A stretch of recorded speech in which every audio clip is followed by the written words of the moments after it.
Okay, so the badge on my Range Rover is a bit faded in places, and I've got a new badge that I'm going to install today, and hopefully we'll get it back to how it was. Number one, on the internet people have a plastic trim removing tool, and I don't have one of those.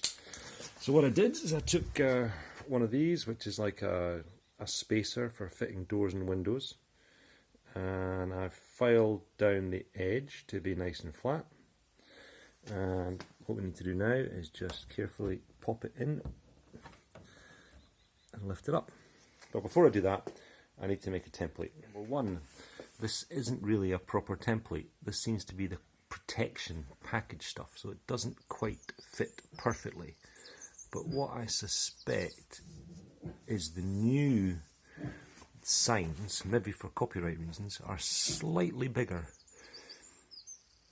What I'm going with is, as long as they're on straight, which I think they're going to be, then I think it'll be okay. No going backstage. We're going to start prying these off. Hopefully my little tool works.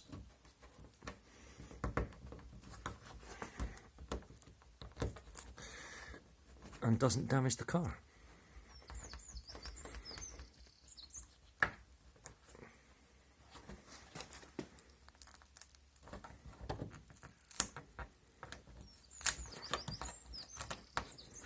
Well, I think it's going to be a journey, but looks like we're going to get there.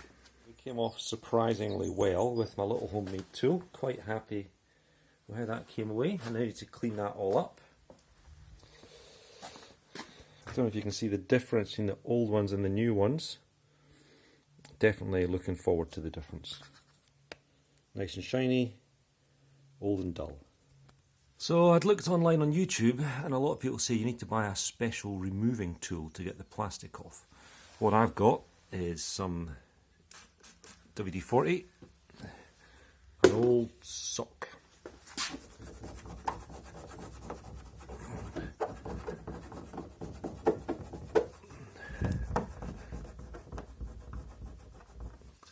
and a little bit of effort, that'll all come off just fine.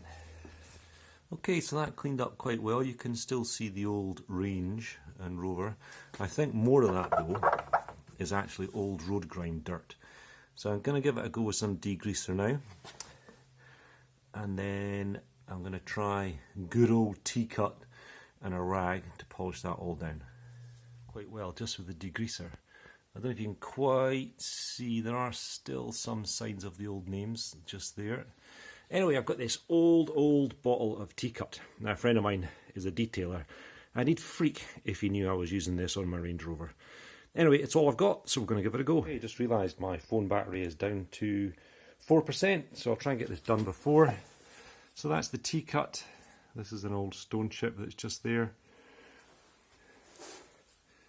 And I can't see any residue left from the old badge at all. So let's get the new one on.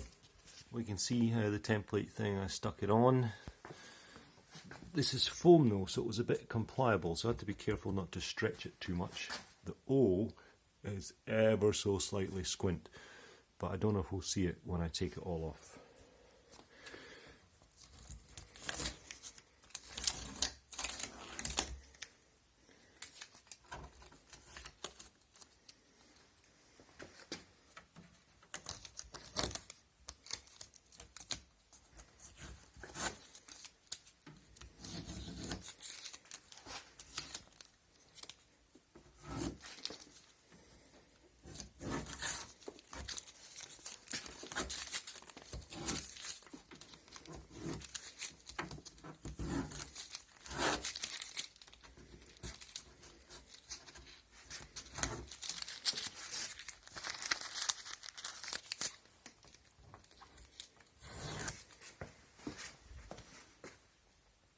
And there we go.